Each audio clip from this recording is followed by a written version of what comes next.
Section 159. Janamejaya asked, O first of Brahmanas, what did the Pandavas, those mighty car warriors, the sons of Kunti, do after arriving at Ekachakra? Vaisampayana said, those mighty car chariots, warriors, the sons of Kunti, on arriving at Ekachakra, lived for a short time in the abode of a Brahmana, leading an mercenary life. They beheld in course of their wanderings various delightful forests and earthly regions, and many rivers and lakes, and they became great favorites of the inhabitants of that town in consequence of their own accomplishments. At nightfall they placed before Kunti all they gathered in their mendicant tours, and Kunti used to divide the whole amongst them, each taking what was allotted to him. And those heroic chastisers of foes with their mother together took one moiety of the whole, while the mighty Bhima alone took the other moiety. In this way, O bull of Bharata's race, the illustrious Pandavas lived there for some time. One day, while those bulls of the Bharata race were out on their tour of mendicancy, it so happened that Bhima was at home with his mother Pritha. That day, O Bharata, Kunti heard a loud and heart-rending wail of sorrow coming from within the apartments of the Brahmana. Hearing the inmates of the Brahmana's house wailing and indulging in piteous lamentations, Kunti, O king, from compassion and goodness of her heart, could not bear it with indifference. Afflicted with sorrow, the amiable Pritha, addressing Bhima, said these words full of compassion. Our vows assuaged we are, O son, living happily in the house of this Brahmana, respected by him and unknown to Dhritarashtra's sons. O son, I always think of the good I should do to this Brahmana, like what they do to that live happily in others' abodes. O child, he is a true man upon whom favors are never lost. He paid back to others more than what he received at their hands.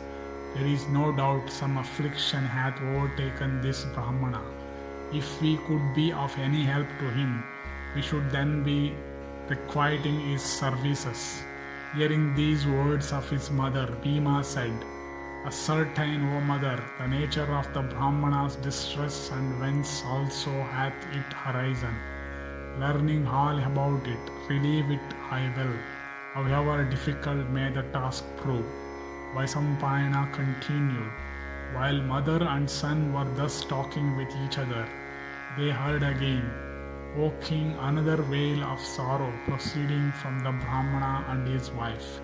Then Kunti quickly entered the inner apartments of that illustrious Brahmana, like unto a cow running towards her tethered calf. She beheld the Brahmana with his wife, son and daughter, sitting with that woeful face, and she heard the Brahmana say, O fie on this earthly life which is hollow as the reed and so fruitless after all, which is based on sorrow and hath no freedom, and which hath misery for its lot.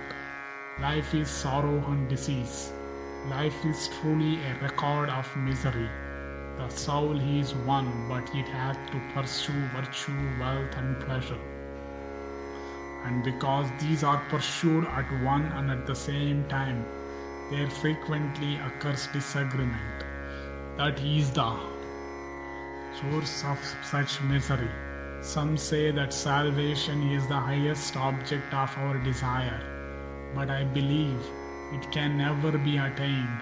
The acquisition of wealth is hell. The pursuit of wealth is attended with misery.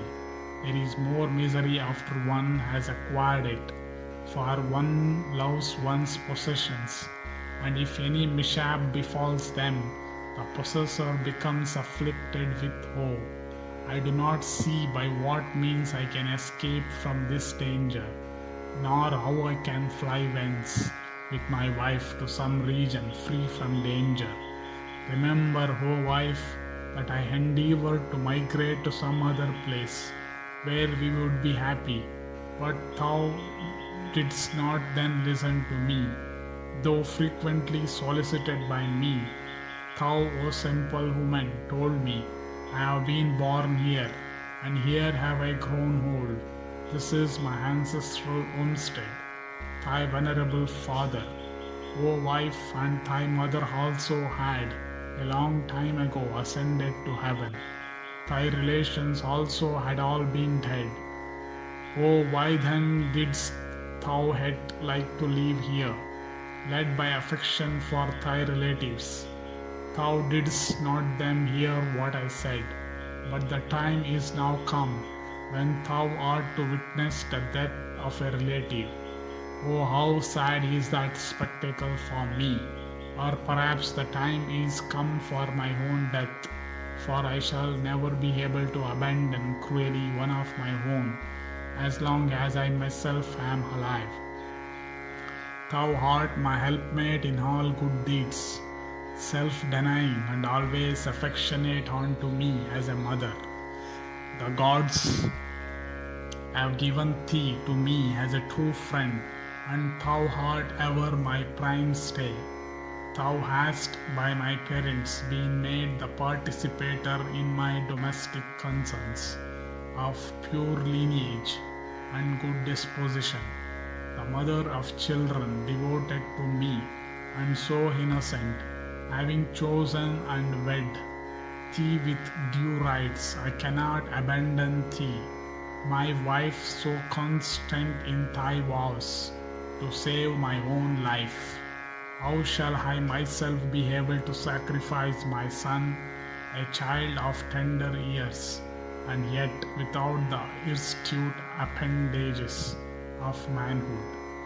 How shall I sacrifice my daughter, whom I have begotten myself, who hath been placed as a pledge in my hands by the illustrious Creator Himself, for bestowal on a husband, and through whom I hope to enjoy along with my ancestors the regions attainable by those only that have daughters, sons. Some soon think that the father's affection for a son is greater, others that his affection for a daughter is greater. Mine, however, is equal. How can I be prepared to give up the innocent daughter upon whom rest the regions of bliss, obtainable by me in afterlife, and my own lineage and perpetual happiness? If again I sacrifice myself and go to the other world, I should scarcely know any peace, for indeed it is evident that left by me, these would not be able to support life. The sacrifice of any of these would be cruel and censurable. On the other hand, if I sacrifice myself, these without me will certainly perish. The distress into which I have fallen is great, nor do I know the means of escape. Alas, what course shall I take today with my near ones? It is well that I should die with all these, for I can live no longer. Thus ends the 159th section in the Vaka Badha Parva of the Adi Parva.